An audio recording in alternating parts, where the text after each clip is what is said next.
and fighting anti-Semitism. Trump fired nearly half of the people who protect students and their rights and shuttered more than half of our OCR offices. And let's not forget, Trump wants to suck money away from public schools and shove it at unaccountable private schools. That is just another way for him to take money away from our families and give it to billionaires.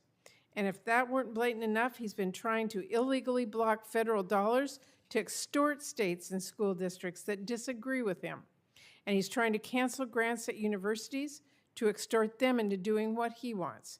This president is not trying to, quote, return education to the states. He is trying to take it over himself.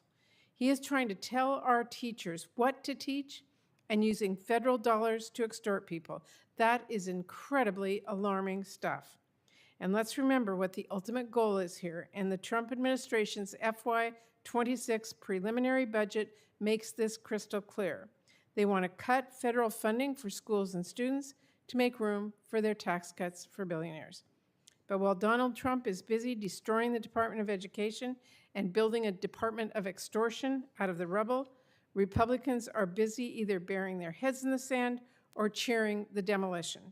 Instead of doing the one thing this moment calls for, oversight and exercise of Congress's authority, using our power here in Congress to fight for our constituents and fight for our kids, the future of our country.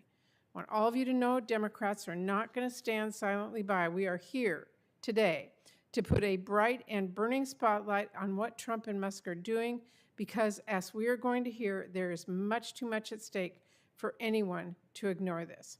So again, I want to thank all of you who've come here to testify today. We look forward to a good discussion with you. And again, our members will be going back and forth as we have votes that are going to be ongoing. But Commissioner, I would like to start with you. We'll just go right down, and if you want to share your insights, and then we will turn to Q&A. So thank you. Thank you. Good afternoon, everyone. It's an honor to be here on behalf of the state of Rhode Island and the Rhode Island Department of Education. I want to start by thanking Vice Chair Senator Patty Murray and the distinguished members of this committee, including Rhode Island's own Senator Jack Reed, for adding my voice in this important conversation. As Commissioner of Education in Rhode Island, and prior to that as Deputy Commissioner of the New York State Department of Education, I've had the privilege to work with the U.S. Department of Education in various capacities. The department's world-class expertise, professional support, technical assistance, and resources have been invaluable in advancing the work that benefits all students. At the Rhode Island Department of Education, federal funds make up over 15% of our budget, accounting for $275 million. $65 million in Title I, $60 million in IDEA, $48 million in school nutrition, and $11 million in CTE. These federal resources are critical because they support low-income students and families simply seeking a chance to the promise of their American dream. These resources support professional learning and assistance for educators and school leaders. They enhance academic quality and strengthen support for multilingual learners, differently abled students, and other historically underserved student populations. And they help us support and hold local schools accountable, ensure improvement, and better inform families. Efforts to reduce and eliminate critical resources have a devastating impact, an impact that has been previewed on the eve of Mental Health Awareness Month. The administration canceled $4 million in federal grants to school-based mental health support. They did this despite the ongoing national youth mental health crisis. This followed the cut of over $1 million in AmeriCorps grant funding that supports services like tutoring and after-school programs. Back in March, $3 million were cut in farm-to-school grant funding aimed to expand access to healthy, nutritious, locally sourced food have also been cut. Why? We don't know. And $700 million in support for regional education labs also cut, ending partnerships that support research for our educational priorities, including work to promote post-secondary success. As a former teacher, I know how critical these supports are. As a mother of a child on the autism spectrum, who I have seen thrive, I know firsthand how critical these supports are.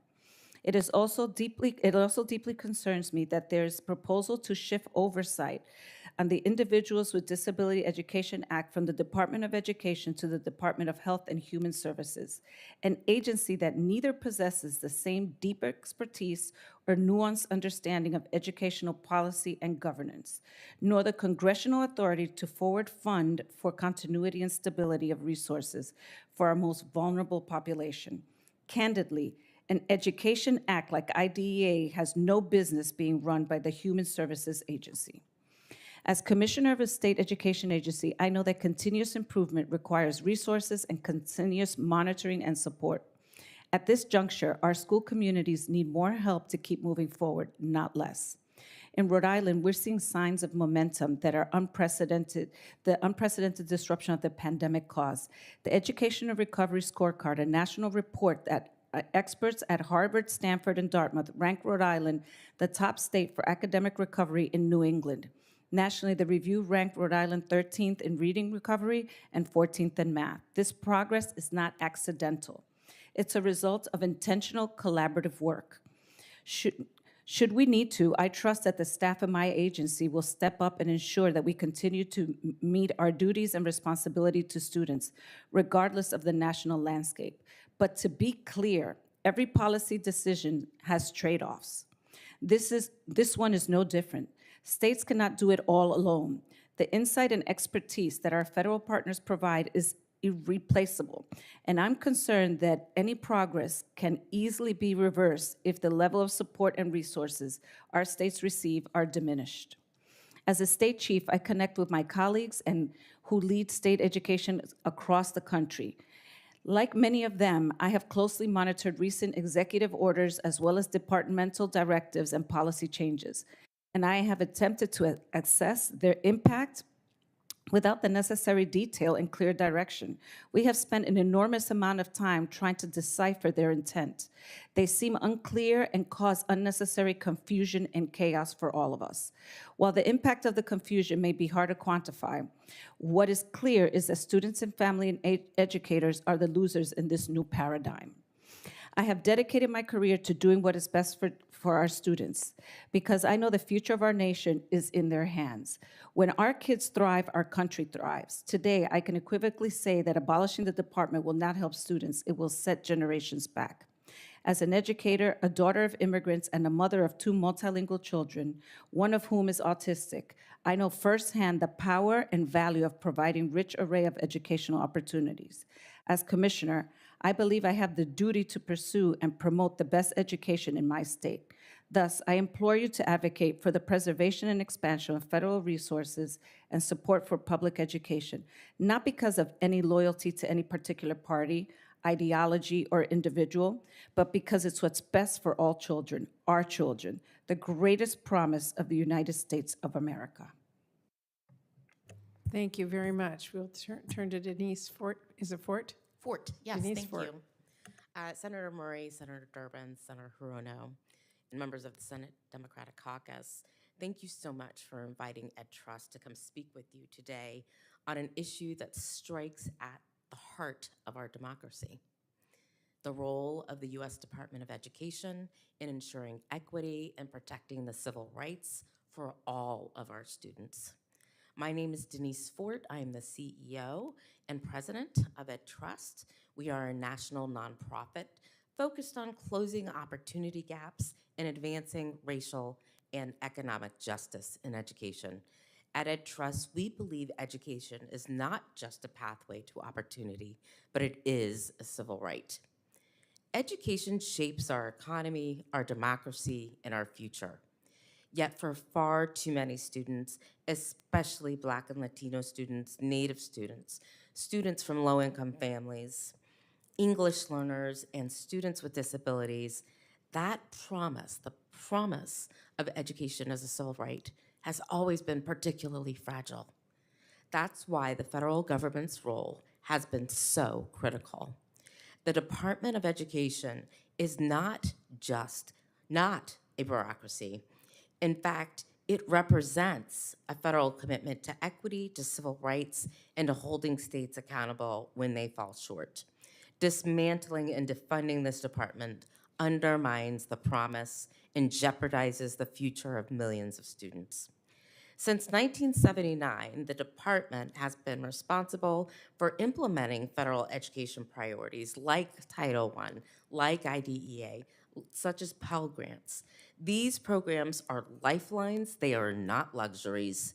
They provide essential resources to the schools and students who need them most. And without federal oversight, their impact will erode. Most urgently, we are alarmed by the mass firing of over half of the department's staff. This isn't reform, it is sabotage. With the Office for Civil Rights now severely understaffed, civil rights complaints will skyrocket while response capacity plummets. That means students experiencing racial harassment, gender discrimination, denial of disability accommodations may have nowhere to turn. Furthermore, the Office of Federal Student Aid, also one of the hardest hit offices, now face risk of poor and delayed student loan servicing, reduced oversight, and enforcement of borrower protections, disruptions that could severely harm our low-income and first-generation students. Similarly, the gutting of the Institute of Education Sciences and the scaling back of critical education data collections threatens not only our ability to assess how our nation's students are performing, but also the federal government's capacity to support and implement evidence-based interventions and practices to improve student performance. Lastly, the cancellation of key grant competitions focused on supporting the development of high-quality teachers and the principal workforce means our most vulnerable students will have teachers that aren't prepared with the knowledge and skills to help them learn. It's important to note that in addition to grant terminations, the department has only issued a handful of competitive grant applications, raising questions as to whether school safety, college student success, and other vital priorities will be addressed. Let's be clear, the department was created because states were not doing enough to deliver on the promise that all students can succeed. In fact, there are still states turning a blind eye to funding inequities, uneven rigor in coursework, and ineffective teachers. We need a strong federal role in education. Otherwise, we risk turning federal protections into optional guidelines, creating a patchwork of privilege and inequity across the country. The dismantling of the department is not happening in isolation, but rather as part of a larger public attack on public education.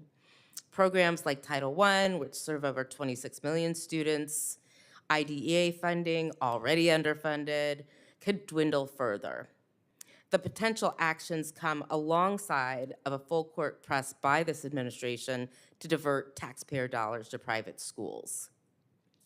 In closing, the U.S. Department of Education is not a meaningless agency. It's a guardian of civil rights and a pillar of our democracy. It ensures that opportunity is not a privilege reserved for a few, but a right guaranteed to all. Dismantling the department is not a victimless act. Students nationwide will bear the cost. Now isn't the time to strip opportunity from our nation's greatest resource, our students. It's time to strengthen public education for every student in every zip code. Thank you so much again, and I look forward to your questions. Thank you very much. Diane Wilcutt. Good afternoon, Senator Murray and members of the Democratic Caucus. I don't know if I can be heard. I'm an education advocate. I've been working in the state of Connecticut and state of Massachusetts for the past 22 years, helping families of children with disabilities navigate the education process. I would say pretty much every day in the past 22 years, I have relied on the U.S. Department of Ed to help me help children. The guidance from the Office of Civil Rights, the guidance from the Office of Special Education Programs has actually helped me to reduce conflict between families and schools. For example, there's guidance from the Office of Civil Rights related to whether accommodations have to be provided in advanced placement classes. I work with a number of students who are twice exceptional. They are very smart, and they also have disabilities. And they were being told by school staff, if you want to take an advanced placement class, you are not going to be allowed access to your accommodations. Now, this could have been World War III trying to resolve that. And instead, because the Office of Civil Rights had issued that guidance, I simply had to provide it to the school, and they complied. And so I rely on that frequently. The Office of Special Education Programs, we need them as an enforcement entity. There was a situation in New Jersey where the state law was in conflict with the Federal Individuals with Disabilities Education Act. And OSEP went in and said, you need to change this law or we're going to withhold your funding. And so that's a huge, it's a huge benefit to children with disabilities. Regarding the Office of Civil Rights, the enforcement arm, I wish I could say I never needed to file a complaint with the Office of Civil Rights, but in fact, some school districts just say no to providing accommodations. There's this perception that providing accommodations maybe gives the students an unfair advantage, or it's too expensive to support them. And the Office of Civil Rights has made it so that they have to do what's right. I often say my job is to help school districts do the right thing, and I rely on the U.S. Department of Ed for that. One of my biggest fears about losing the U.S. Department of Ed, and I'm hoping that that does not happen. I know it's been knocked down, but I'm hoping that we can build it back up, because if we don't have it, I can't rely on the states. I can't even rely on my own state to continue to protect the rights and educational opportunities of students with disabilities. Overall, you know, if we provide students with disabilities with what they need, they become productive taxpayers. If they don't get what they need, they end up on public assistance, they end up incarcerated, and I am relying on you all to help ensure that we continue to have the U.S. Department of Education, and I welcome any questions. Thank you very much. Tasha Burkhalter. Good afternoon, Senators. I would like to thank Senator Murray for extending the invitation to join today for this critically important conversation about the real cost of dismantling the Department of Education. My name is Tasha Burkhalter. I am a mother and a wife. I am a proud military veteran who honorably served this country. Despite my service and my GI Bill benefits, I was one of the many Americans crushed under the weight of student loans, cheated by a predatory for-profit college that left me drowning in nearly $100,000 in student loan debt. Today, I am an advocate, passionate about ensuring that my fellow veterans are able to access an affordable and high-quality education and ultimately achieve the promise of the American dream. In the Army, we are taught to never leave a soldier behind. I continue to live by that and believe it is my ongoing mission to ensure that no other veteran student will have to go through what I went through. Here's a little bit of my story. In 2005, I was honorably discharged after serving in the Army for almost 5 years. Upon reentering civilian life, I knew that I wanted to pursue a higher education. I wanted to create a better life for myself, my husband, and our 5 children. My goal was to pursue a career in the FBI as a criminal behavioral analysis or in the forensic science field. It seemed like my dreams were about to come true when I enrolled in ITT Tech's high-tech criminal justice program. Admissions officers promised me that the GI Bill would cover my full tuition. They promised me that they would assist in job placement, and I thought they would have a job in the field in no time. They absolutely lied. I graduated from ITT Tech with a bachelor's degree in science in 2010.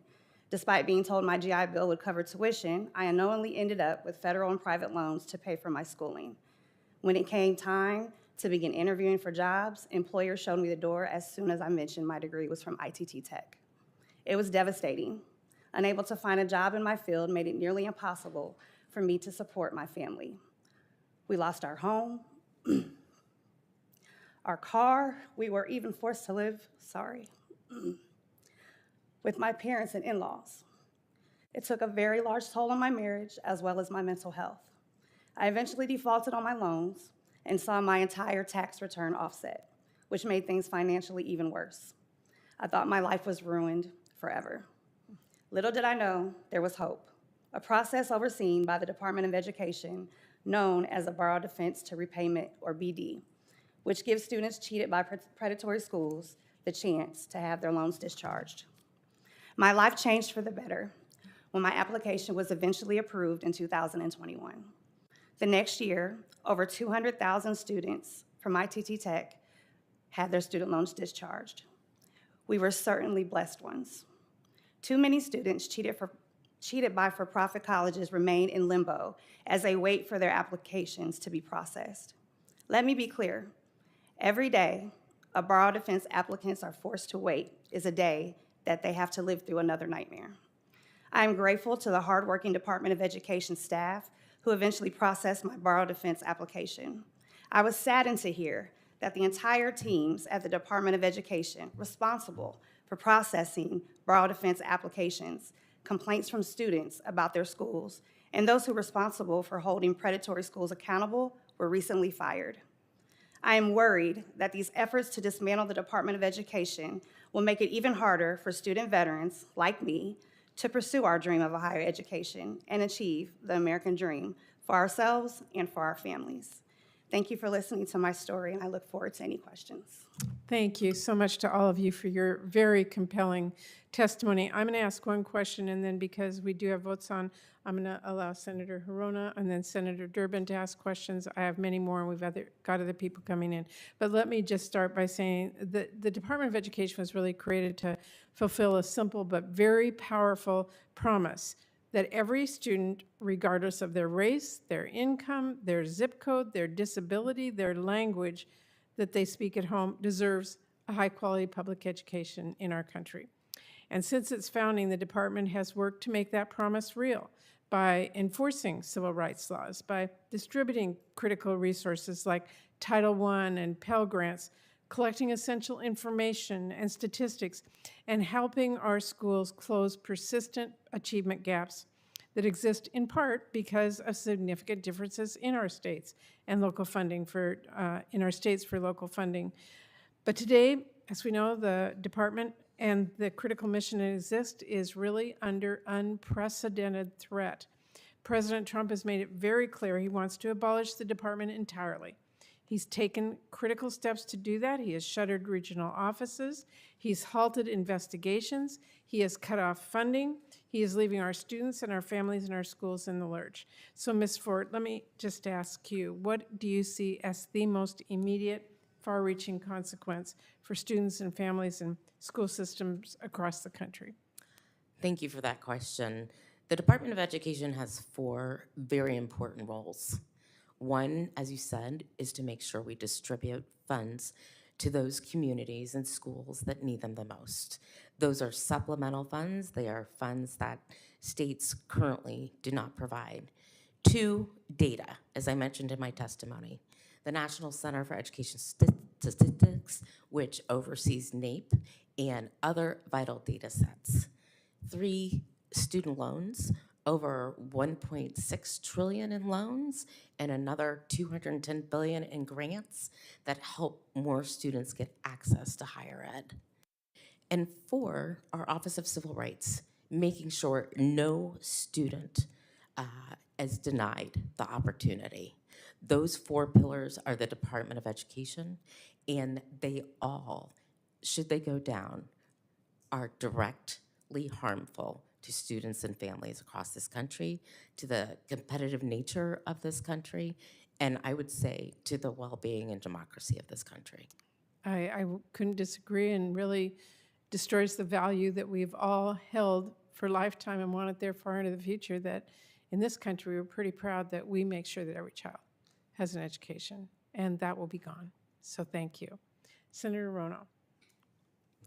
Senator Mary, thank you very much for calling this hearing, and thank you all for being here too. But this is going to be among a number of hearings, shadow hearings, or spotlight hearings, as we call it, the Democrats call it, to focus on what's happening to the federal support for education, which is being dismantled.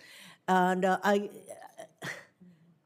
excuse me? Go ahead. Oh, so where do we start? And I've never seen anything like this, where this is an all-out assault on public education support. Since when does the federal government say we have no role to play, or any role that is playing, it should go devolve to other agencies which are not even set up to engage in the kind of programming that has been going on for the last number of decades. So our kids have not only come out of COVID with the learning loss and everything that we had to focus on, and the federal government's role in supporting our schools during the time of COVID was massive, millions and millions of dollars going to our states to help us get through COVID and what the impact of COVID on our schools and our teachers. So here we are, an all-out assault on public schools. And one thing that I wonder, though, is, do the parents in all the states that you're in, do the parents know what is going on? Do the parents know that support for education is being dismantled at the federal level? Yeah, I think that they do, but I don't think that they understand the individual impact that it'll have. And don't you think that is a responsibility that we each have, we all have, to let them know what this means to their families? What happens if they have a child with disabilities? I mean, you know what the impacts are. And what about the rest of it? Do you think that the parents know what's going on, and because if they did, don't you think that they would rise up in anger, to say the least, to say, what is going on here? We do not support the withdrawal of federal support for education. So the three of you want to weigh in? Yeah, sure. I've been getting panicked phone calls from parents of children with disabilities who are wondering, what does this all mean? I think everyone's shell-shocked, and we're looking for direction. How can we be helpful to you in order to protect the U.S. Department of Education? And I know there's this assumption that, the states will take care of it. That is absolutely not the case. I can tell you in my state, that is not what is happening right now. And so, as I said, there's a level of panic, but we're looking for direction. I believe they know, but I think it doesn't really sit with them until it affects them. I have a daughter who's currently using financial aid in her senior year at HBCU, and I also have a child who's on an IEP. So it really hits home for me. I try to express as much as possible to others that it should be a concern. Like you said, it's not going to be a state thing. We definitely need to stand up and fight for what has always been known, and that's just that equality of education. Ms. Ford?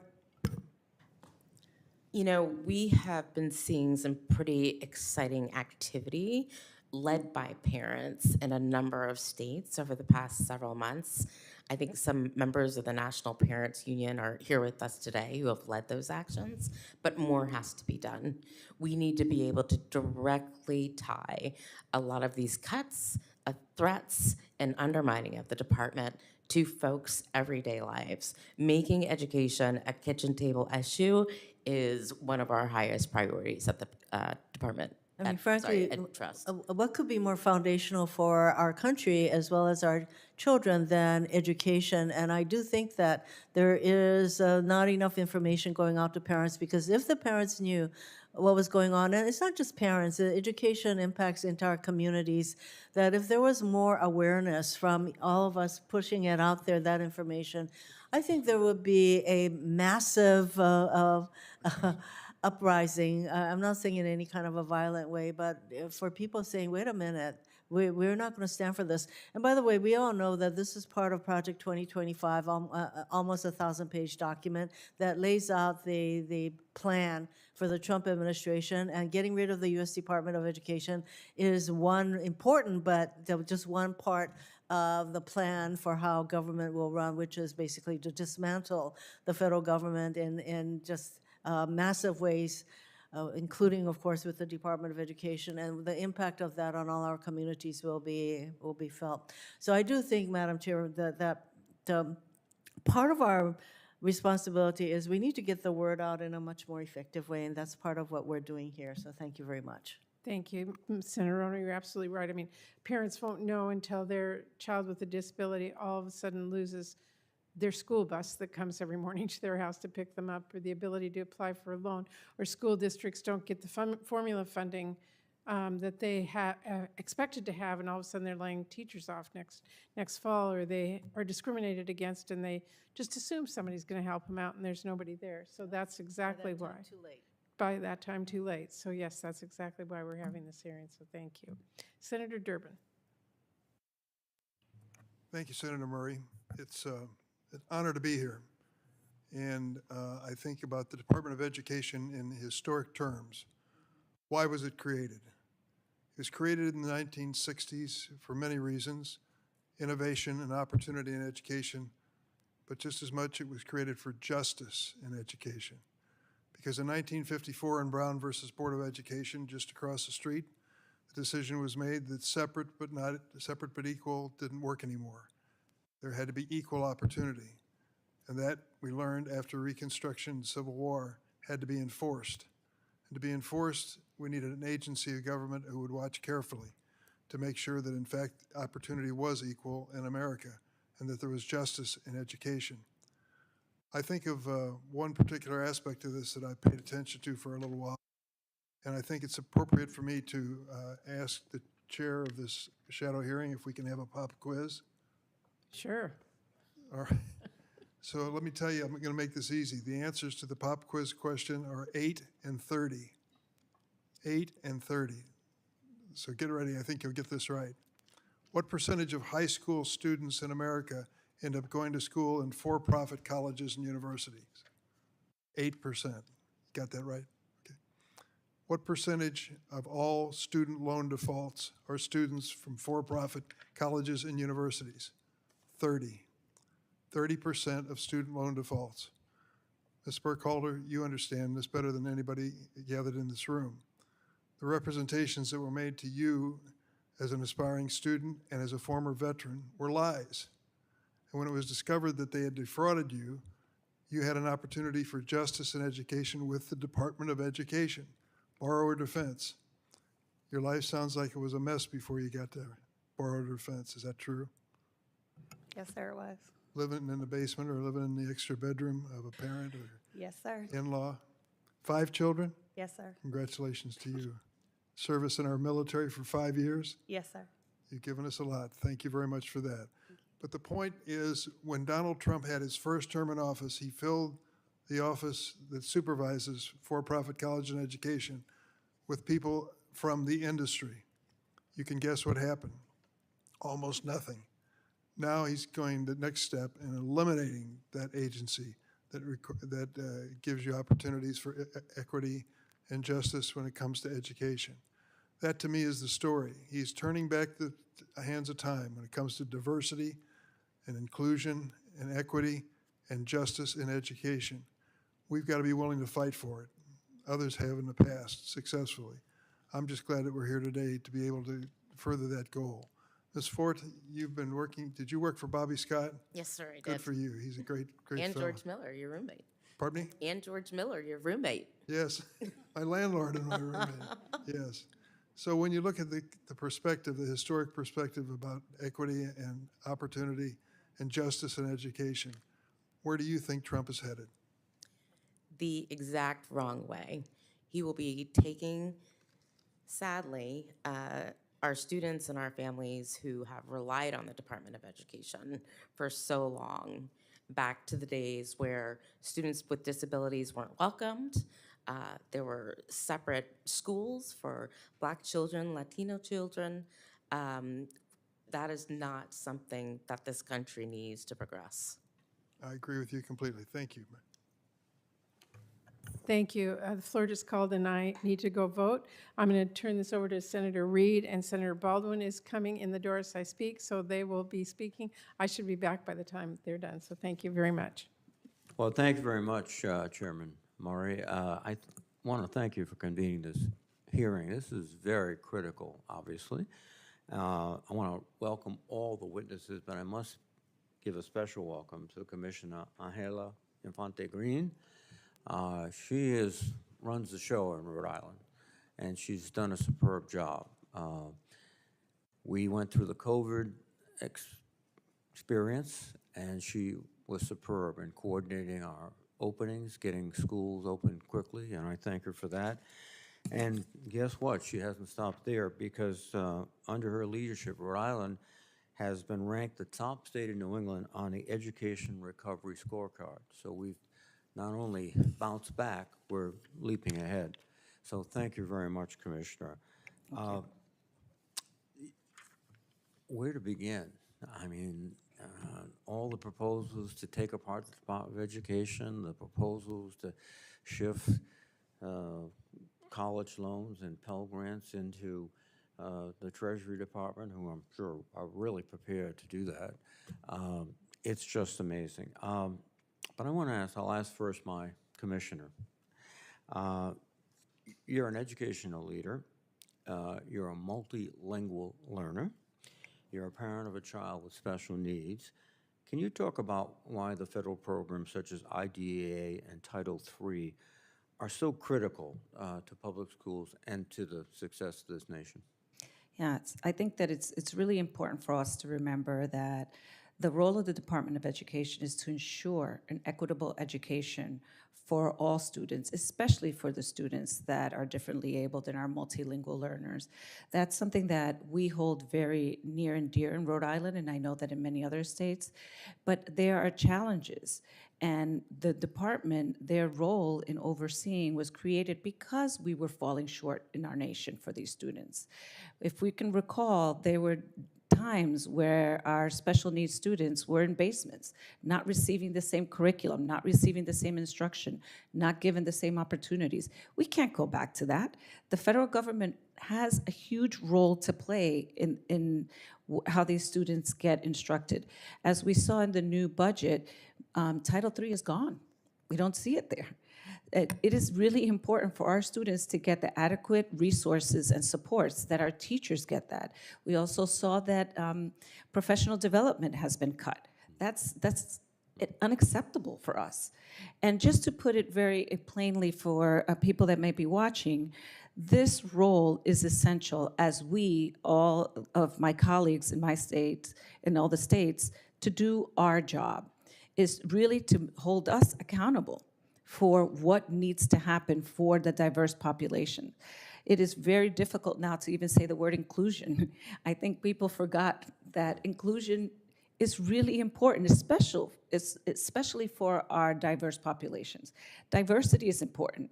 When my son, who is Latino and Black, sits in a classroom with his peers that is in an inclusion setting and he is autistic, that matters. That matters. Opportunities matter. And that only can happen today because of the federal government. I'm very clear on that as an educator as well as a parent. So there's a lot at stake here right now. And I think that this is an opportunity for us to raise our voices. Thank you, Senator. Well, thank you, Commissioner. I can recall back, and I'm mature enough to... In the old days, as I said, there would always be 2 or 3 kids in the back of the row in the corner whose job was to keep quiet. And if they got out of hand, well, I had the Sisters of Mercy, so they were able to stop that quickly. I learned that a ruler is more than a measuring device. And what we had, though, was these children were abandoned, essentially. And any potential they had was lost to our community, so I completely agree. One thing I'd like to do, and beginning with Tasha, by the way, what branch of the service were you in? Army. You picked the best branch. Boy. What unit did you serve with? I was 88 Mike. I was at Fort Eustis, Great. transportation. Secretary McMahon and President Trump have said they want to give education back to the states. I'll start with Tasha, my veteran. Has the administration consulted with state officials about any of their proposed changes? Have they reached out to try to engage you and get your advice? Me personally? No, Well, sir. or do you know of people that they've, significant thought leaders in education at the state level? Have they reached out? Not that I'm aware of. That's a big question. Ms. Wilcuts? Are you talking about the state level? At the state level, they talk about the states, but my sense is they've ignored you. Right. I have reached out to state officials. They have not reached out to me. And as it is, they are not being super receptive at this point. Yeah, yeah. Ms. Forte, please. From what we understand, they have reached out to several state chiefs. However, those that are very aligned with their thinking, those who would prefer to receive Title I dollars as a block grant and do with it what they will, or those that want to set up school choice programs and use public dollars for private schools. Thank you. And I had the privilege of serving with Bobby Scott, too.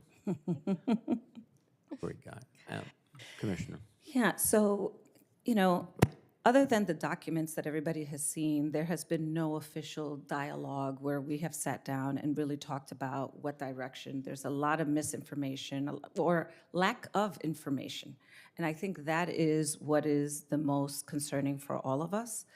But I think it's also really important that as they start changing the budget, parsing it out, that everybody's voice be at that table.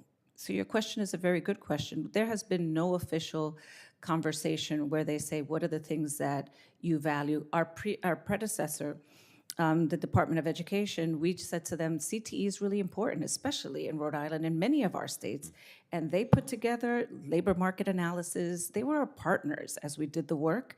And I just don't see that. We are left with orders that we don't know what it means. We don't know what it means. They're going to dismantle the Department of Education. We have no idea. That's probably why you're not hearing from the Department of Education, because nobody has a clue. But what we do know is that funding is at jeopardy, supports are at jeopardy, accountability is at jeopardy, and that's what's at stake, is our entire system that's built on our democracy is at stake at this moment. Thank you. Senator Baldwin, please. Thank you so much. And I also want to recognize Senator Murray for organizing this forum. I know she'll be returning after she votes. And I want to thank all of you as witnesses for taking the time to come and present us with such important and powerful testimony, speaking not only to your expertise, but also your lived experiences. That means a lot. Eliminating the Department of Education would be devastating for students, for parents, and teachers across my home state of Wisconsin and across the U.S. Parents would lose access to vital in-school and out-of-school resources. Teachers would lose critical support in their classrooms, and most importantly, our children would have their fundamental right to an education, regardless of where they live or who they are, fundamentally altered, if not ripped away. On Friday, President Trump released what we call the skinny budget. Call it that because it's light on details, to say the very least. And that budget included devastating cuts to many critical programs.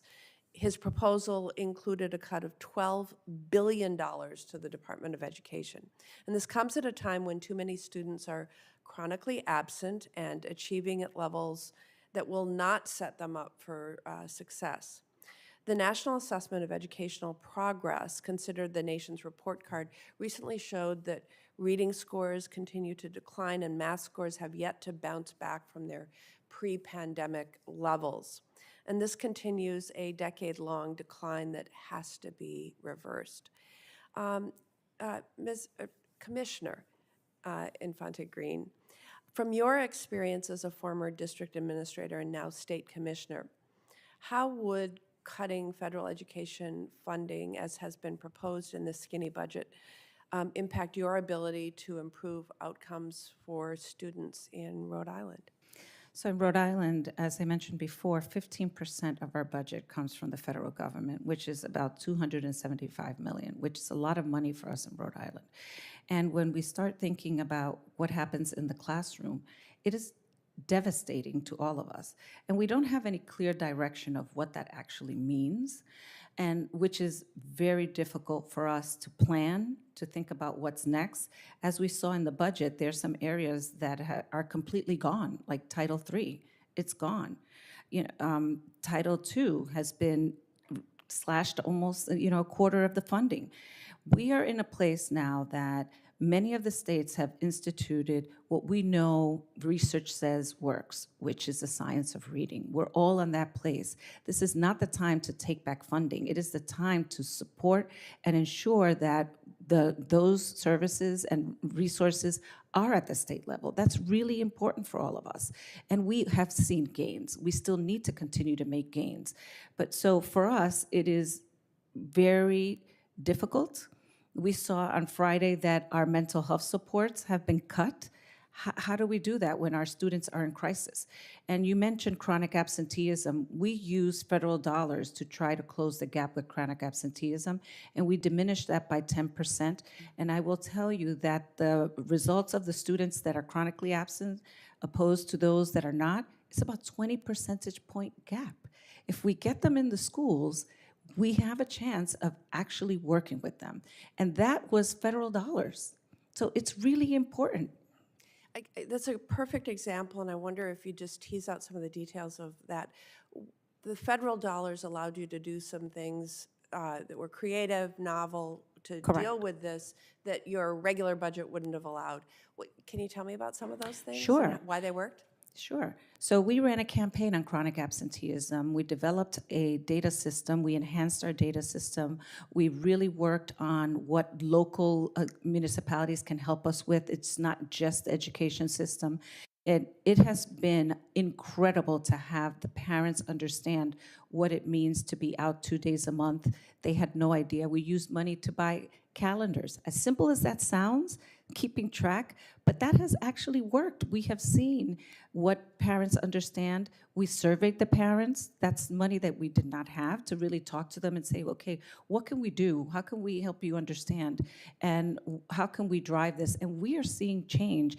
We have made up about 1 million hours with our students being back in the system. But when the parents saw the difference in SAT scores, when the parents saw the difference in our state assessments for students that are not chronically absent, I have to tell you that that innovation we couldn't have done without federal dollars and support. Thank you for providing that extra detail. The Office of Civil Rights at the Department of Education is responsible for enforcing laws that protect the civil liberties of more than 49 million K through 12 students and more than 24 million post-secondary students, including 1.2 million in the state of Wisconsin. This is the office charged with ensuring every student receives a quality education regardless of their race, ethnicity, gender, religion, sexual orientation, and disability status. So, Ms. Wilcutt, in your testimony, you spoke to the real-world impact that Office of Civil Rights guidance can have on supporting students in the classroom. And we already know that OCR has been under-resourced for many years. What does the closure of OCR regional offices and the firing of half of OCR staff mean for our students? Hi, thank you for the question. It is making it that much more difficult for students with disabilities to have access to educational opportunity, to try to meet their potential. Absolutely, the Office of Civil Rights was under-resourced previously. Now that it's, they've closed 7 out of 12 offices, I'm concerned that districts are no longer taking it as seriously. I can file a complaint with the Office of Civil Rights, and I think in some cases districts are being less responsive. In the past, if I filed, sometimes they would work it out, with me directly because they didn't want a federal agency investigating them. I'm not finding, it's only been a few months, but I am not finding the same level of responsiveness, and I am very concerned. I have a student with epilepsy who cannot ride the school bus because they don't want to have a bus monitor and a nasal spray. And she's waiting. She's waiting for the Office of Civil Rights to investigate. Wow, thank you. Ms. Fort, this administration is pursuing the elimination of the Department of Education. At the same time, it is using the department in unlawful and unprecedented ways. For example, its termination of grant funds, its imposition of new funding conditions, its policy reversals on the American Rescue Plan liquidation extensions, and threats to withhold funds are really unlike anything I have ever seen. Please share with us your approach at the department to be careful stewards of taxpayer funds, follow the law, and respect and support the state and local education leaders ultimately responsible for running schools. The Department of Education has a particular responsibility to states to be good partners, as the commissioner mentioned. And honestly, it is because of the career staff that are there that bring tremendous expertise, but also a respect for the institution itself in terms of carrying out the work, protecting all students, whether it is something as simple as a formula fund that goes out through Title I, or ensuring that the FAFSA application actually works. Those are the types of activities that have been so important to students and families across this country that the U.S. Department of Education has a responsibility for. And over the past several months, it has been quite concerning to see the devastation of the department, that expertise and capacity go by the wayside. And as someone else mentioned on this panel, real concern about whether there will be the opportunity to rebuild that to a department that is actually a good partner to teachers, parents, and state leaders. Thank you. Do I have time for an additional? Okay. Thank you.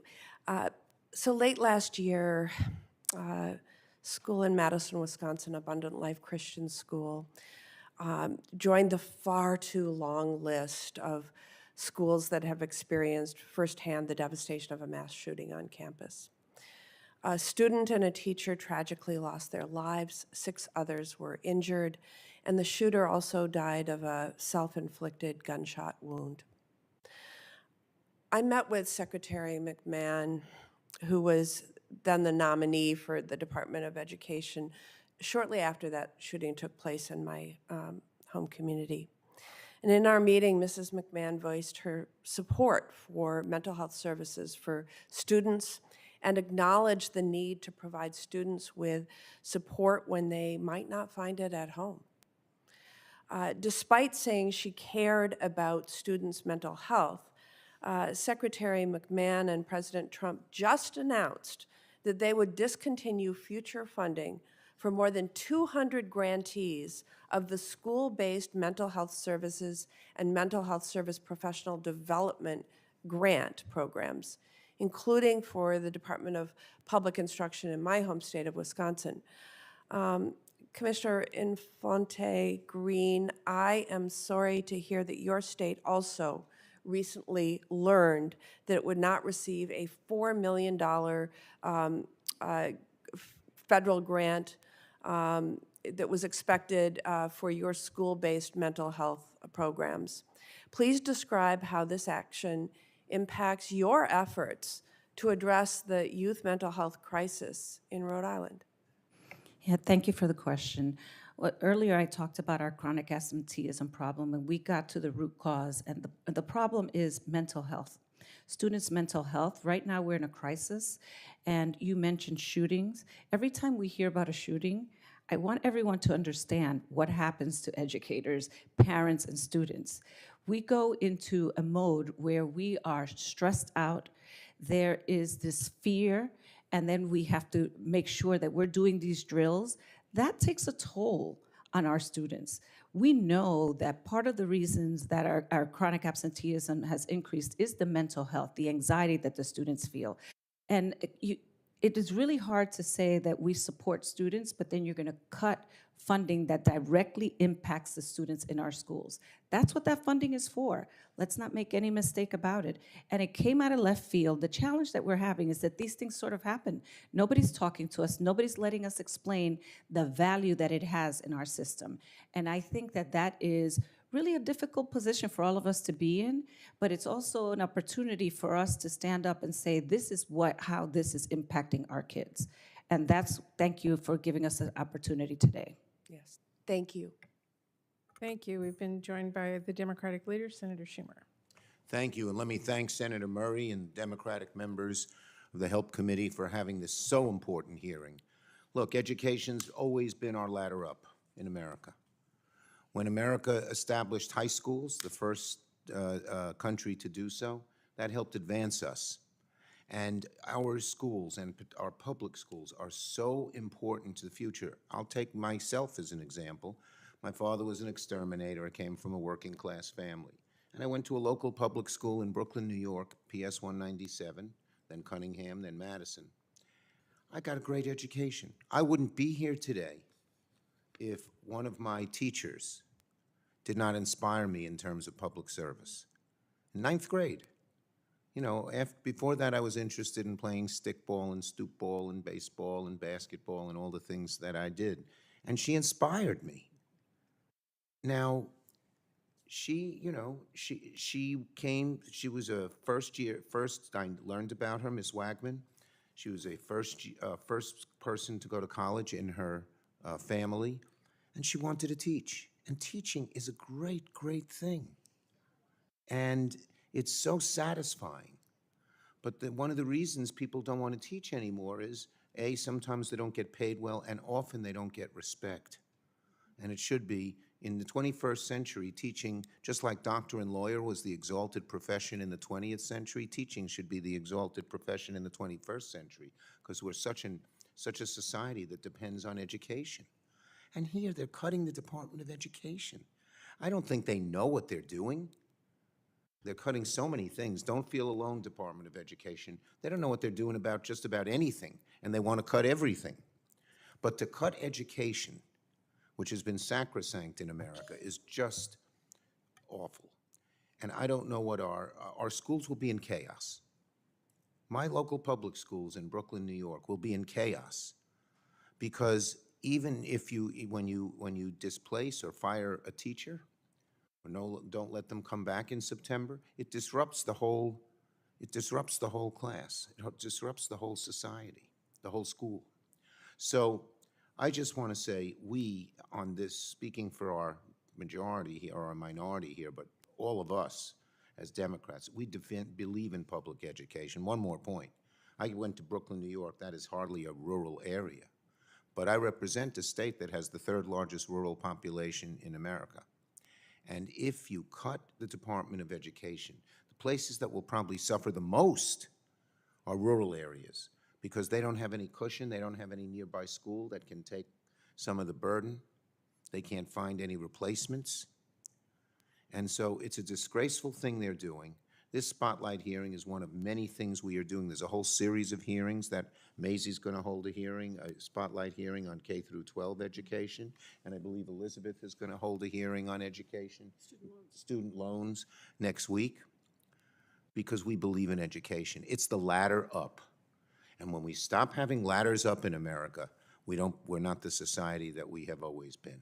So thank you all for being here. Thanks, Senator Murray, for holding the hearing, and appreciate my colleagues indulging me here. Thank you. Thank you. Senator Booker. Thank you very much. I just want to give my gratitude for the witnesses here, and especially to our chairwoman of this spotlight hearing. More than you know, we're in a crisis, and getting rid of the Department of Education is going to undermine so many of the programs that have helped people get equal access to education in the United States of America. The first thing I want to, though, is talk about with a lot of those children that in our country, we have a moral obligation, and frankly, we have a statutory obligation to really serve. My state is known for having outstanding special education services. We're known to even exceed the requirements in special education of the IDEA simply because it's the right thing to do. I'm proud of what we do in New Jersey. That has been the case, though, for both Democrat and Republican administrations in my state. It's been a bipartisan commitment to those children. I want to know from your perspectives, and anybody can jump in, how bad you think the cuts are going to impact the ability of educators to carry out those services and then to work with parents in ensuring that an IEP is followed. And anybody can jump in. I know there's a few of you that could speak to that. Yes, that is a huge concern. And what we're already seeing in our school districts is the anticipation of less money. And they are already becoming more resistant to providing services. And we are often hearing we don't have the resources. You mentioned teachers and how important they are. Teachers are leaving the profession because they can't meet the needs of all the students who are there. They're being told to work within existing resources. And so, without the funding, without the oversight, kids with disabilities fall to the wayside. They are not implementing IEPs on, as they're written. And I will say, in terms of leaving it up to the states, Connecticut, you would think, would be doing a good job for kids with disabilities and would be protecting kids with disabilities. Right now, there is bipartisan legislation being pushed through to take away rights of kids with disabilities. So I think what's happening is people see what's on the horizon and say, okay, so maybe we can use this money for something else. Maybe we can put the money elsewhere. And I appreciate your saying that it's a moral issue as well as a financial issue. I would say that if we invest in our students now and I'm always saying, enable them to be productive taxpayers, we will have fewer people on public assistance, we will have fewer people incarcerated, and but we can't do that without the U.S. Department of Ed. No, it's a remarkable return on investment, again, financially as well as, again, morally. Ms. Forte, can I focus you on a second? Senator Blumenthal, along with 20 of our colleagues in both the House and Senate, sent a letter to the U.S. Department of Education demanding the immediate rescission of guidance that jeopardizes the ability of schools to foster inclusive and effective classrooms that benefit all students. Specifically, the Department of Education has sought to characterize social and emotional learning and culturally responsive teaching as discriminatory.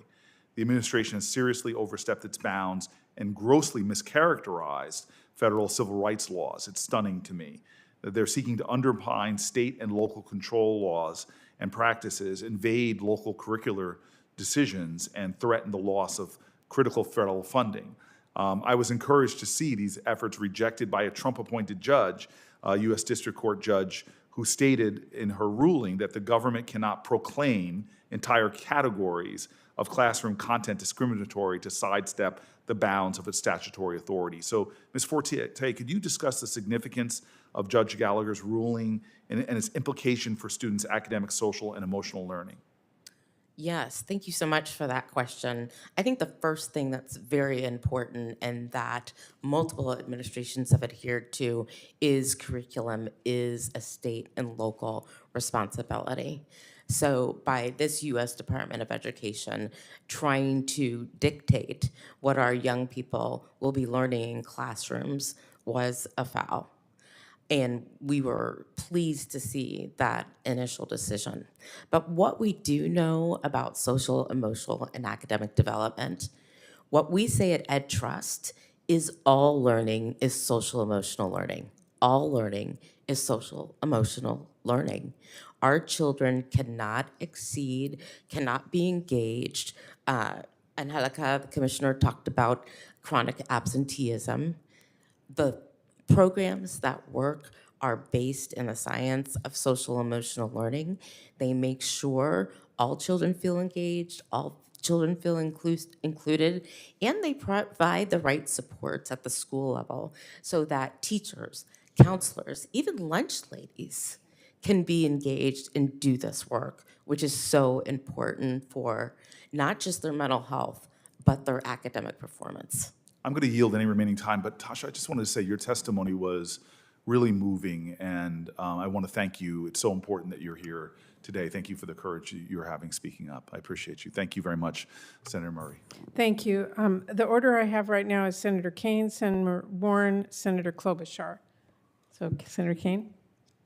Thank you, Chair Murray, and thanks to all of you for being here, for your advocacy, and for being with us today. I want to ask a question first to Ms. Forte about the impact of the skinny budget that the President sent us last week on HBCUs, minority-serving institutions, and community colleges. Instead of reducing costs for families, I think this budget, if implemented, would increase costs. The proposal slashes some pretty important education programs like Federal Work Study, Gear Up, TRIO, and these are programs that provide low-income students and first-generation students that path, that on-ramp to higher education success. And they also threaten the stability of some of our institutions. Ms. Forte, what would happen to institutions like community colleges, MSIs, HBCUs, if President Trump's skinny budget becomes a reality? The skinny budget would not only reduce the ability of the Department of Education to do their work, but it will certainly have an impact on those students and families that are looking for post-secondary success. HBCUs, MSIs, these institutions are the economic engine of so many communities, right alongside community colleges. They need these supports because they have been under-resourced, either historically or intentionally by decisions by state leaders, but they are clearly part of the mosaic of opportunity for our first-generation students, for our veterans, for our non-traditional students, and have to be kept alive, honestly, for the competitiveness of this country. I think everyone is very familiar with the work study program. And to cut that program off where young people work, and not only does it help them better afford college, but it also provides services to the institutions where they work, is particularly short-sighted. If I could, Commissioner Infante-Green, I have a question for you about adult education. The skinny budget targets adult education, programs like the adult education state grants that are helping Americans gain essential skills. These fund programs for reading, math, English, language proficiency, job training, and they're tools people need to enter or, in many cases, re-enter the workforce. Without them, adults trying to finish high school, learn English, or train for new careers will be very limited. Talk a little bit about what the loss of these programs would mean across the country. Well, it would be devastating for entire communities because as we start thinking and re-engaging families that take advantage of adult education, it impacts some communities more than others. And what we see is that it has a devastating effect to the economy of each of the states because our communities can't move forward, can't continue to explore other opportunities if they don't have these resources and services. And I will say, you talked about work study. I wouldn't have made it through college without work study. My parents were on public assistance, and I'm here today because of all the efforts and what the Department of Education has provided me personally. I'm glad that you mentioned that. In any big room, if we had people raise hands on something like that, you'd have a lot of hands up. Last question I want to ask is about teacher shortages. My wife, Ann, is on the Virginia State Board of Education as an appointee to deal with K-12 education in Virginia. And a lion's share of their meetings, month after month after month, are talking about teacher shortages in the 134 cities and counties in Virginia. Beginning in February, the Trump administration began slashing $600 million worth of educator preparation grants statewide. Some of these have been restored by a court case, but just that right out of the gate, we're going to go after programs that are training teachers at a time when we have shortages in virtually every discipline, in virtually every zip code, strikes me as so short-sighted. I'm particularly focused, if I could, on the issue of students with disabilities, because some of the most persistent shortages in the teaching profession in Virginia are folks who teach kids who have IEPs, who are getting, an education that they deserve because of the IDEA. Talk about what it means to slash into the teacher prep courses that are really helping train the next generation of educators who are good with students with disabilities. Right, thank you for the question. I am horrified to hear, I wasn't aware, unfortunately, that that was part of the budget. Teacher preparation programs are already struggling. The fact that our students in this country are not reading well, 35% of fourth graders are not reading at grade level.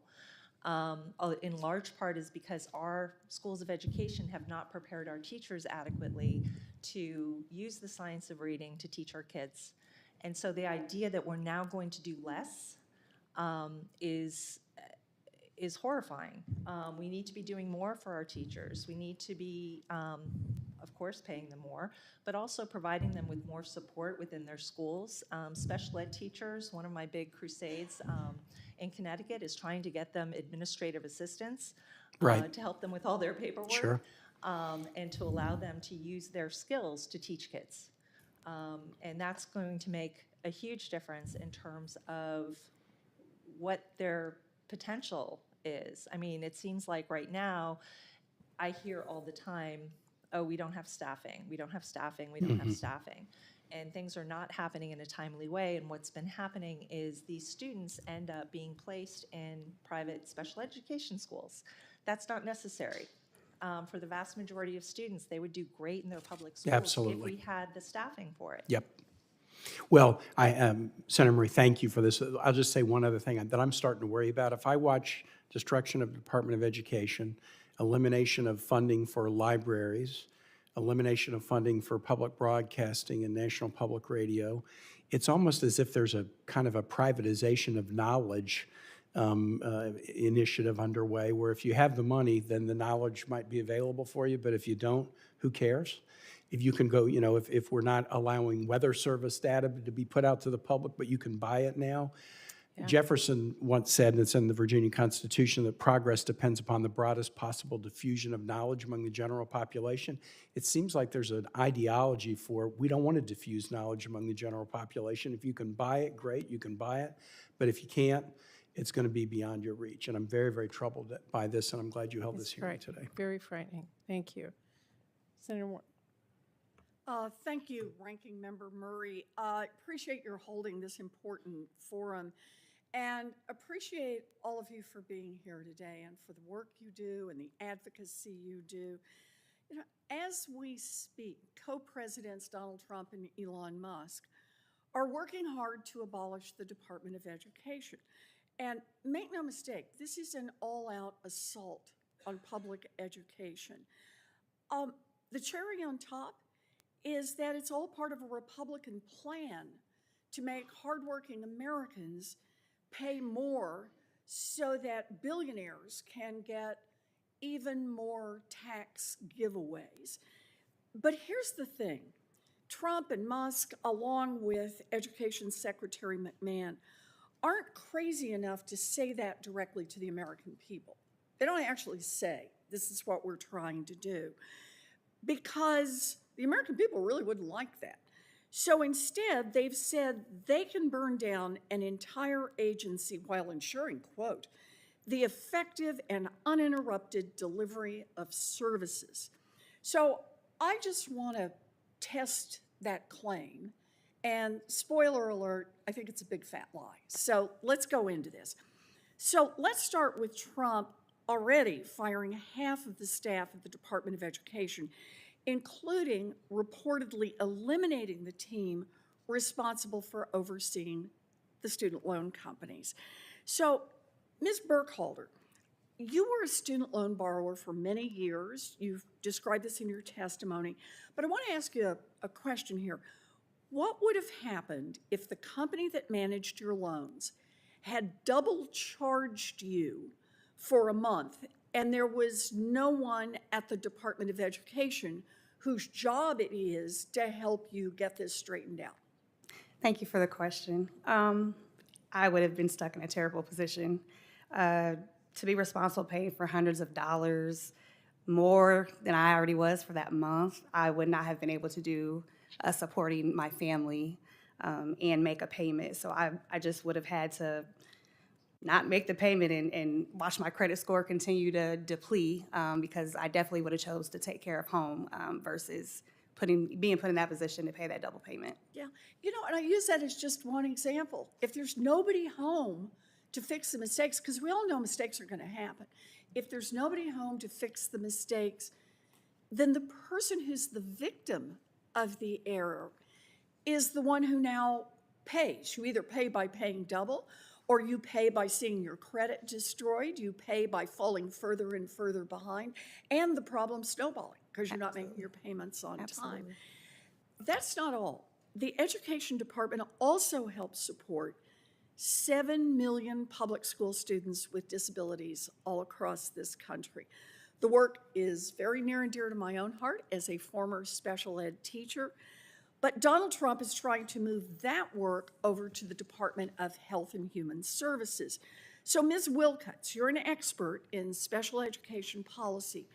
How would students be affected if HHS takes over special ed policy for the federal government? It would be a disaster to have the Individuals with Disabilities Education Act being overseen by Health and Human Services. They do not have the bandwidth. They do not have the expertise. Someone mentioned to me that this would be the equivalent of going to your pediatrician and asking them to teach your child to read. They just don't have those qualifications. Right. Okay, so again, effectively, nobody home to do the work and not the people with the expertise to do the work.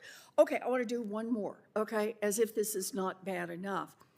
Federal civil rights laws say that all kids, no matter their race, no matter whether they have disabilities, all kids must be able to get a quality education in their public schools. But the Trump administration has fired nearly half the public servants who are responsible for defending students' civil rights and closed 7 of the 11 regional offices, including, I want to note, the offices in Boston, Cleveland, and Dallas. Ms. Ford, you are a nationally recognized student advocate. How will students be affected by Trump's cuts to the Department of Civil Rights Enforcement?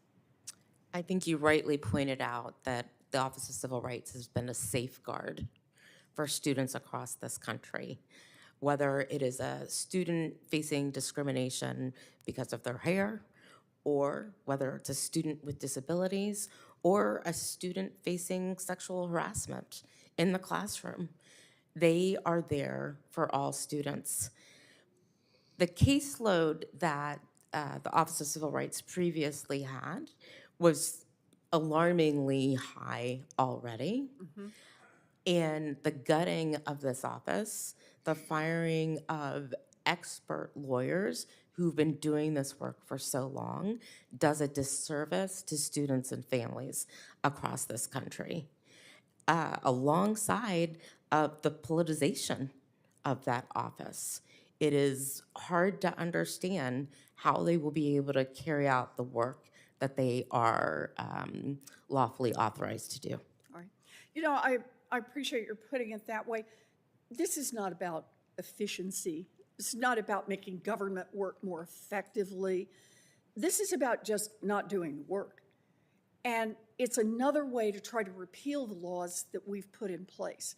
The laws that say, for example, that you're entitled to get your student loan payments and have them be accurate if you're going to pay this off, or the laws that say we are not going to discriminate against our children with disabilities. We're not going to discriminate against children based on their sex or based on their race.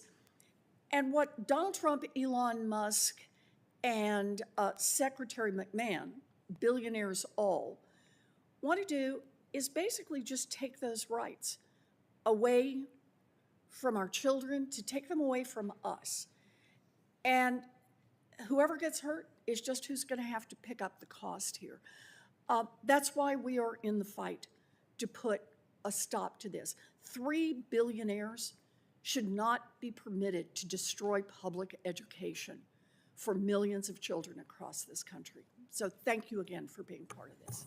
Thank you very much. Senator Klobuchar. Thank you very much, Senator Murray. Thank you for holding this. Thank you, Senator Hirono, for your work in this area. So I want to go back to the teacher prep grant terminations with you, Ms. Infante Green. I want to make the point there's a Catholic university in Minnesota that's renowned named St. Thomas, and it started as a military academy.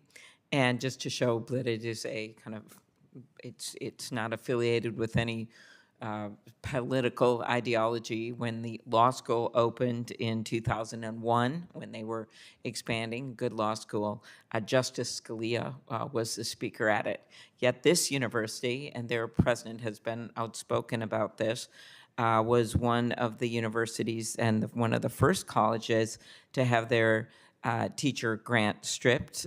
They couldn't believe it. As you know, this was part of $600 million that was stripped. Funding intended to address the shortage of special education teachers. So as a former teacher and current state education commissioner, could you talk about how these grant terminations, when we need more teachers, especially in the area of special education, will affect the ability to recruit and retain teachers? Absolutely.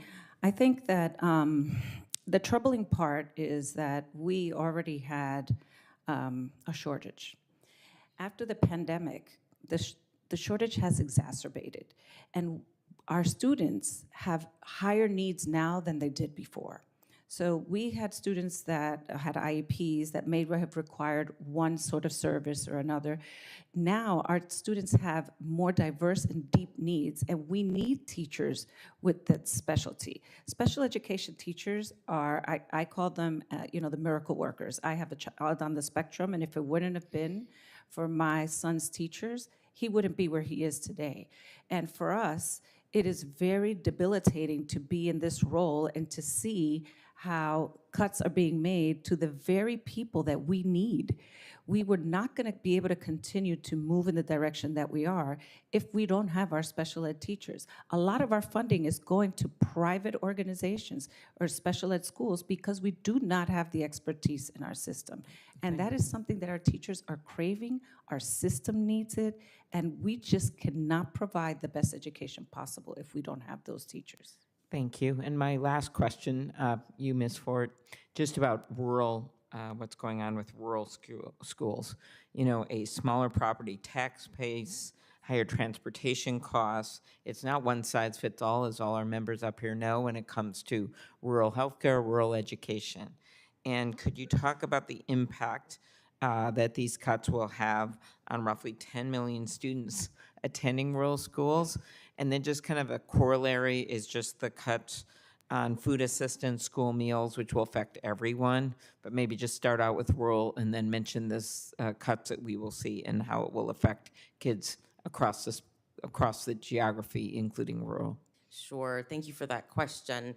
We're deeply concerned about how rural schools will be able to carry out the public education that is well-deserved in that community with any potential cuts to Title I, any potential cuts to IDEA, any potential cuts to CTE.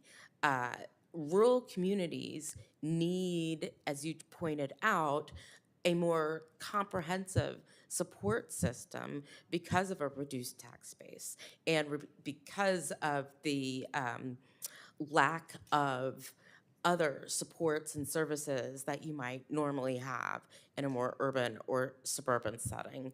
So these funds are particularly important, Title I, when it comes to the hiring of teachers, making sure that they have great curriculum in the classroom, making sure that they have tutoring programs. Those funds actually make up for any of the losses that rural programs might have. And on the school nutrition front, the research is out there. We know that a well-fed child is a smart kiddo. They're able to attend school, they get there on time. And it's not only the nutritious meals that helps them out, but it's also the program itself, being together with other students, with reliable adults in the classroom. That program, the school meals program, does so much more than I think most people understand. Thank you for that. Senator Van Hollen. Thank you. Thank you, Senator Murray, for bringing us together for this important hearing, and Senator Hirono and all of you, thank you for your testimony here today. And we are seeing these very hurtful cuts in a number of places, right? We've seen the Elon Musk, let's take a chainsaw to public services, and seen deep cuts at the Department of Education. We recently got what the Republicans describe as their skinny budget, which is essentially a budget to starve much of public education, very skinny. And then you've also got this reconciliation process going on where Republicans are working to provide very big tax cuts to very rich people like Elon Musk at the expense of others. And I want Ms. Ford to focus for a moment on the last in the area of Pell Grants, because in the House, the Republicans recently advanced legislation through the Education and Workforce Committee that would slash billions of dollars from Pell, which, as you know, is a grant program very important to making sure that students have a chance to go to either a community college or four-year college. And my question to you is, have you had a chance to look at their proposals, which essentially prohibit people from qualifying for Pell if they have sort of different hours or on their different credit schedule? In other words, you know, in some cases, working parents or parents who simply have a sort of different trajectory, aren't going through every day at school. They just can't because life intervenes. So could you talk about how this will really deny millions of people an opportunity to go to college and get the skills they need to be successful? The Pell Grant has been essential to communities across this country, particularly students of color, students from low-income communities, students in community colleges. It has paved the way for them to access and make it through college. Sadly, because the Pell Grant hasn't kept up with the cost of living, it already doesn't cover what it did when it was first created. Earlier, it covered about 75%. Now we're down to about 30%. If you cut the program even further, there's really, you are risking people's opportunity and future, because that's really what access to higher ed gives you. I think we've also learned that the Pell Grant not only gives you access, but makes sure you complete and get a degree. And that's similarly important in this day and age when our graduation rate is not as high as it needs to be. I appreciate that, and we will do everything we can here to stop anything if it gets out of the House, because clearly they're making cuts in areas that provide educational opportunity to fund these tax cuts for the wealthy. Ms. Wilcutt, if I could, I know you talked about the impact of the cuts at the Department of Education, like 50% of staff on the Office of Civil Rights. In their so-called skinny budget, Republicans are talking about consolidating about 7 of these special ed programs. And they're also threatening to withhold those programs from school districts that by their definition, are not, complying with parental rights, which really puts at risk these funds in the sense that they can easily be politicized. Could you just talk about that danger? My concern with any kind of block grant is that it's going to take we don't have the strings attached to the money anymore, and we don't know where it's going to be spent or how it's going to be spent, and we don't have that information from the skinny budget. It's impossible to figure out what the implications are of this. I suspect it's not good. And most importantly, in terms of the parents and wanting, not wanting to take away the parents' rights, I appreciate that there are some states and some schools that are saying that's not okay. And Connecticut's one of those who have said that's not okay. And we are not going to, un-DEI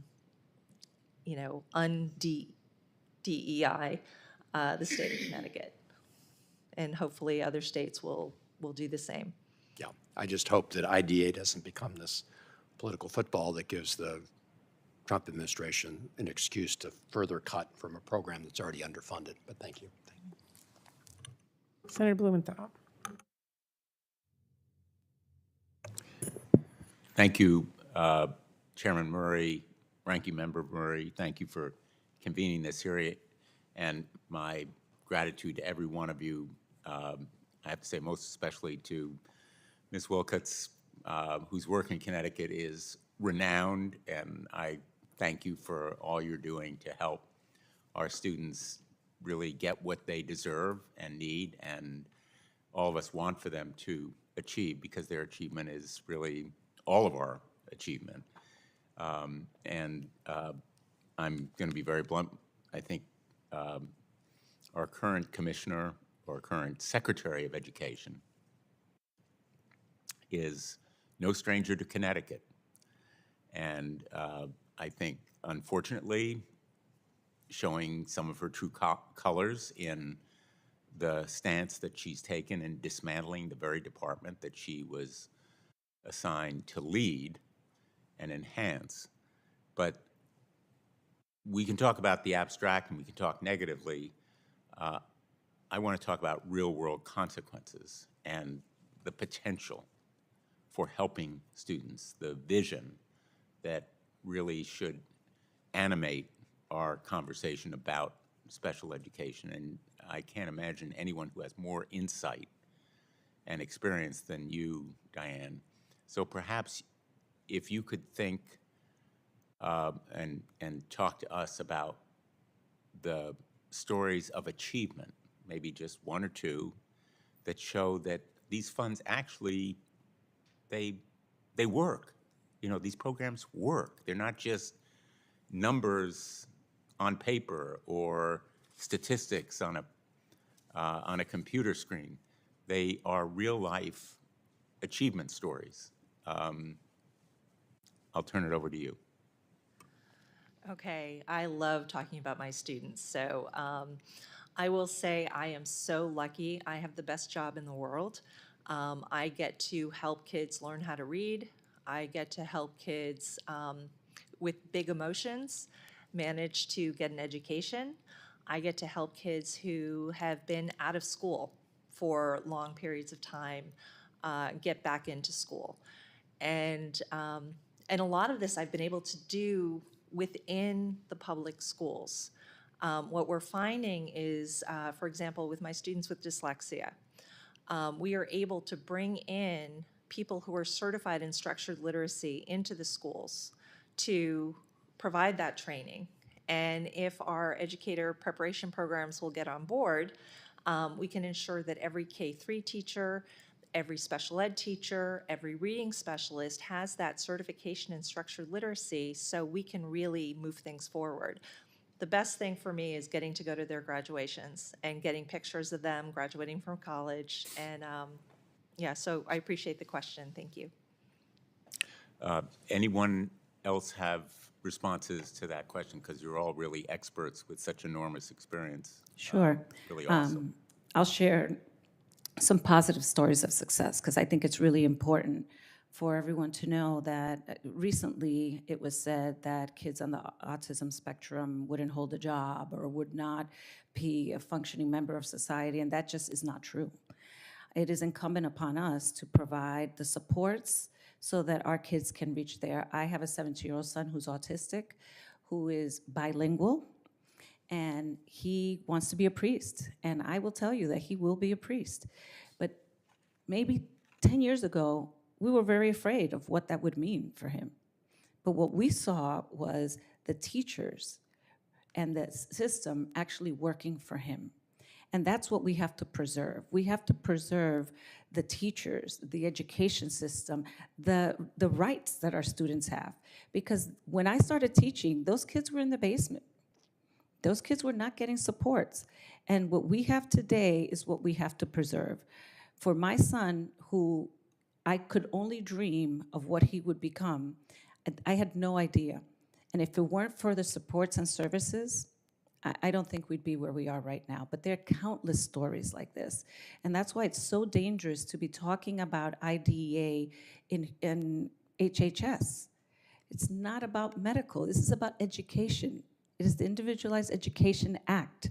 And we are acting like, not the administration is acting like this is something that it is something that you can give away to another office. It is not. Expertise matters. And right now, nobody's talking about expertise, special education expertise, education expertise. All of that matters. We are now in a place where our nation has different people in different offices that don't have the expertise. So I hope that as we continue to advocate, that we advocate that educators really be in the Department of Education and help lead this work as we continue moving forward.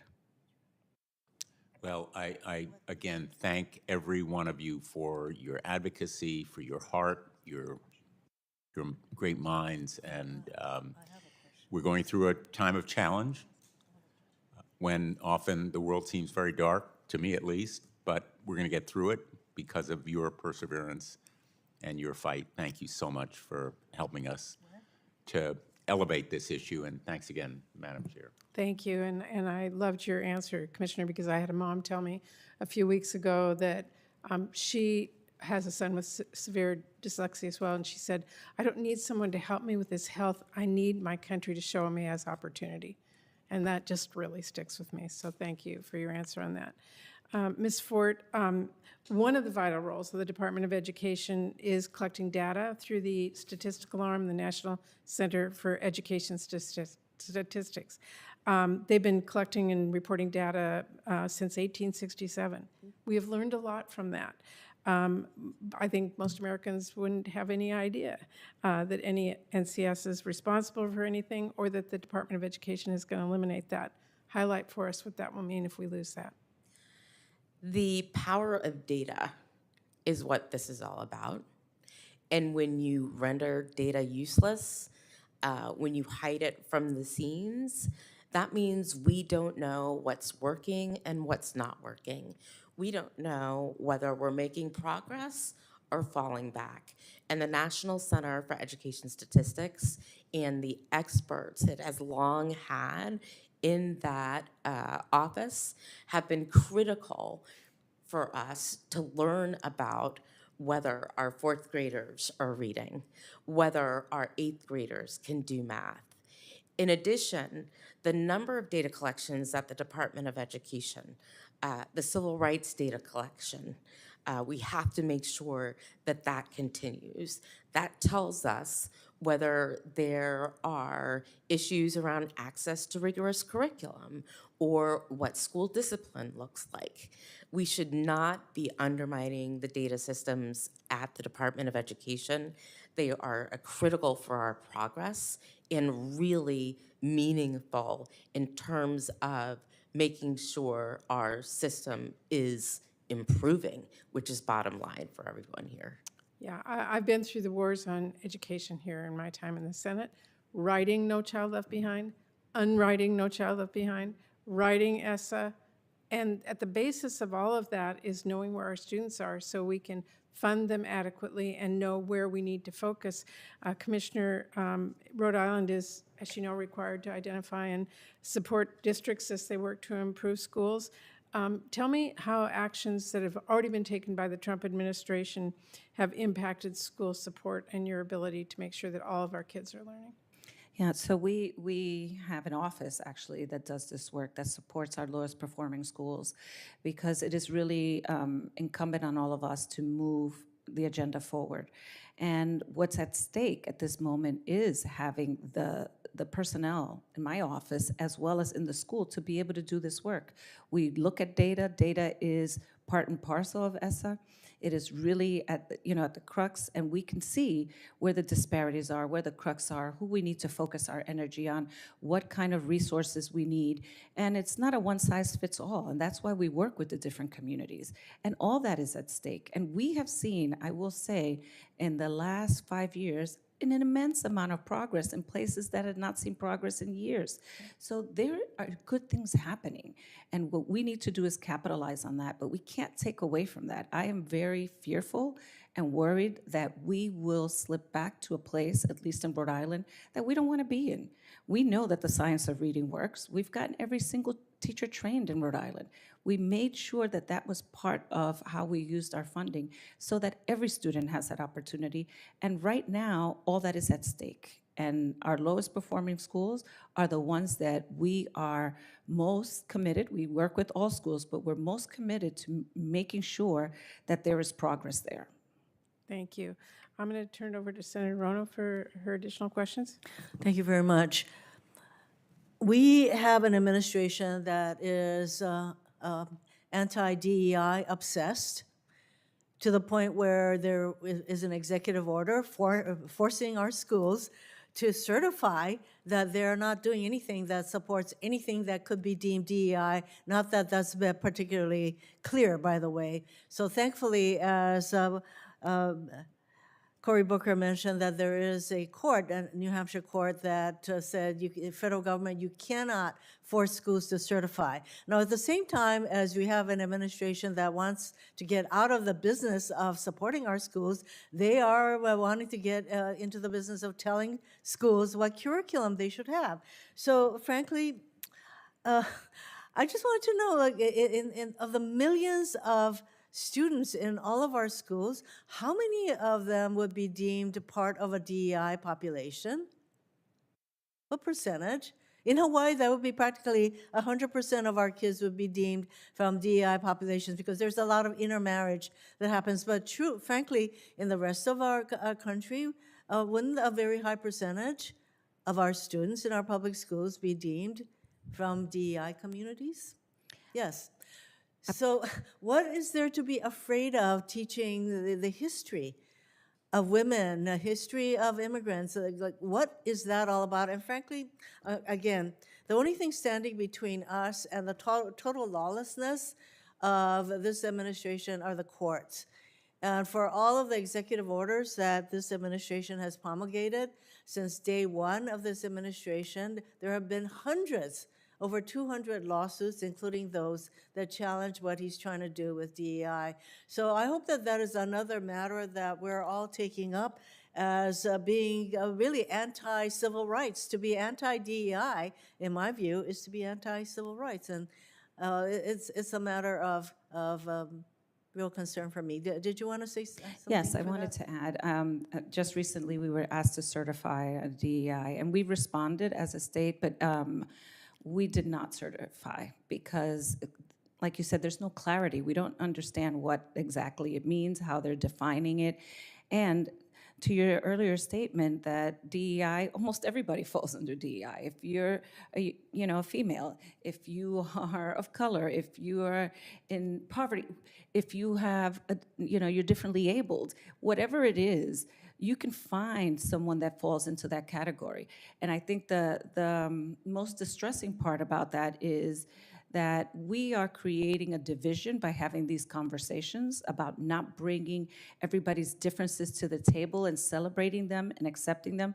We are in a place where people are fearful to say things that they believe are right. And I think that is challenging, where we're sitting in a seat that if we use this word, funding will be taken away. That's very challenging. I come from a blue state. I worked in New York State, which is a blue state. We all have differences, whether the administration is blue, red, whatever it is.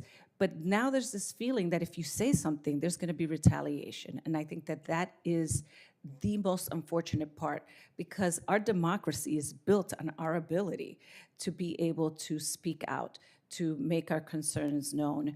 And that diversity is what makes this country great.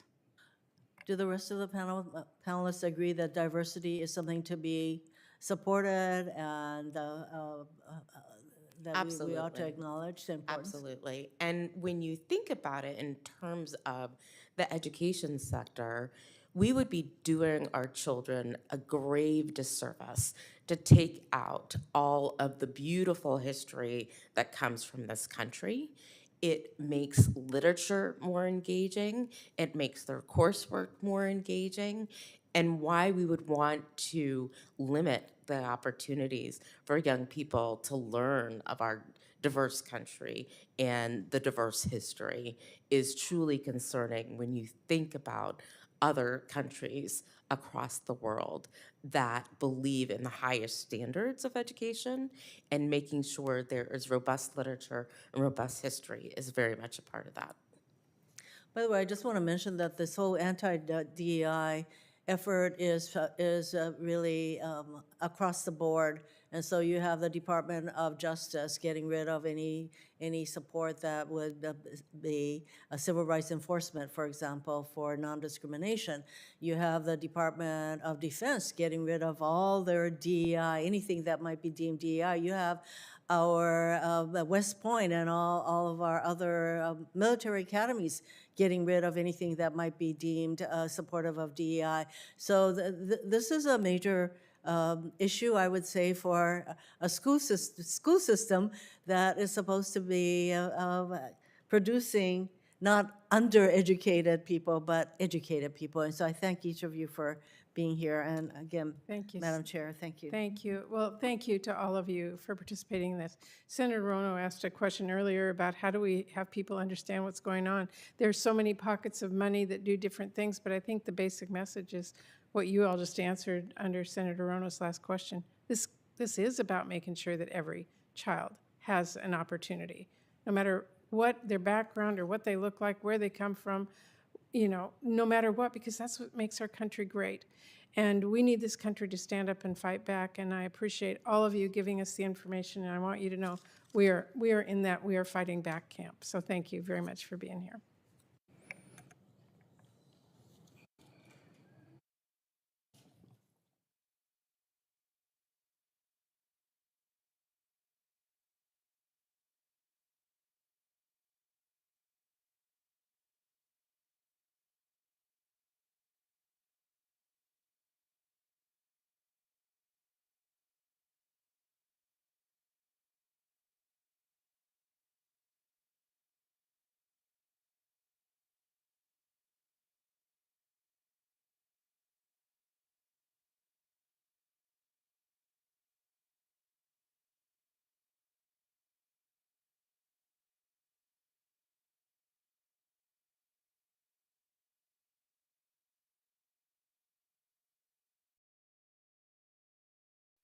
Very amazing, I think, for DC, but even